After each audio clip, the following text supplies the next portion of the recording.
So this is going to be a quick demo on the concept of pass by value with reference variables.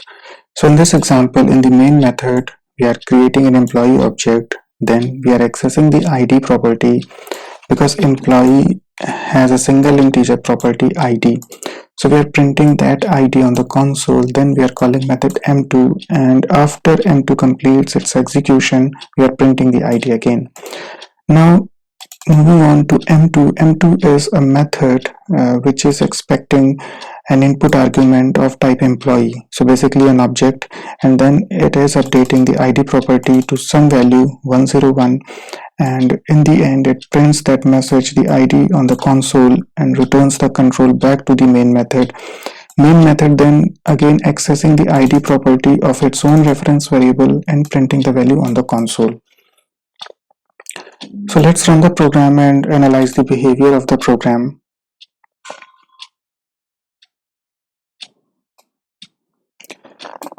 So we see that before calling m2, the ID is 0 because we created the object but did not initialize the ID property, and ID is integer, so all the primitive variables get a default value. In case of integer, the default value is 0.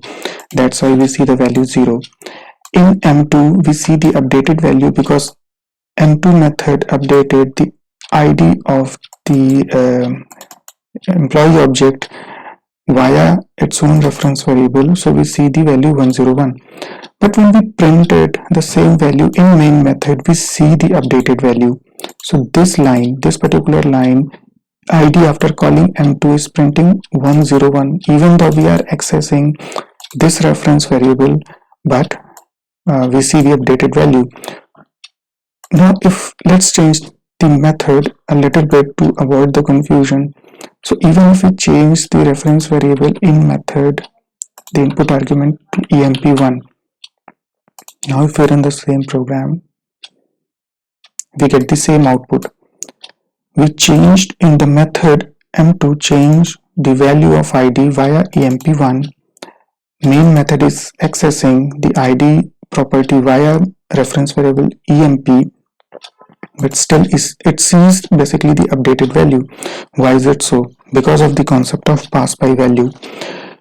So we know that reference variables are handles to the actual objects, so their value is basically a link to the actual object. So emp has a certain value, a link to this employee object. Now when we called method m2, Java created a copy of that value, not the copy of actual object. It created the copy of that value and passed that value to method m2. So what m2 received is actually a copy, and because in this case, in the case of reference variables, the copy is the link to the actual object.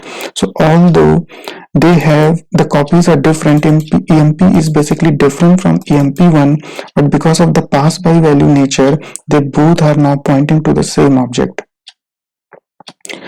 And because they are pointing to the same object and m2 changed the ID of that object, so if we access the same property of the same object in main method via a different reference variable, we still see the updated value, because we already know this concept. If we have three reference variables pointing to the same object, and if any of these reference variables changes something in the underlying object, all other reference variables will see that update, and that's what's happening here.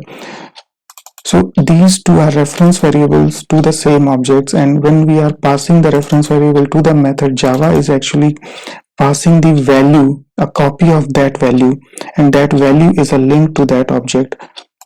And that's how it impacts reference variables and objects in Java, especially when we are passing the objects to different methods. So make sure that if we are passing something to some object to a method, and if we are updating that object in the method, then potentially we will see the update at other places if we are trying to access the same object, even if the reference variables are different. So that is all on the concept of pass by value.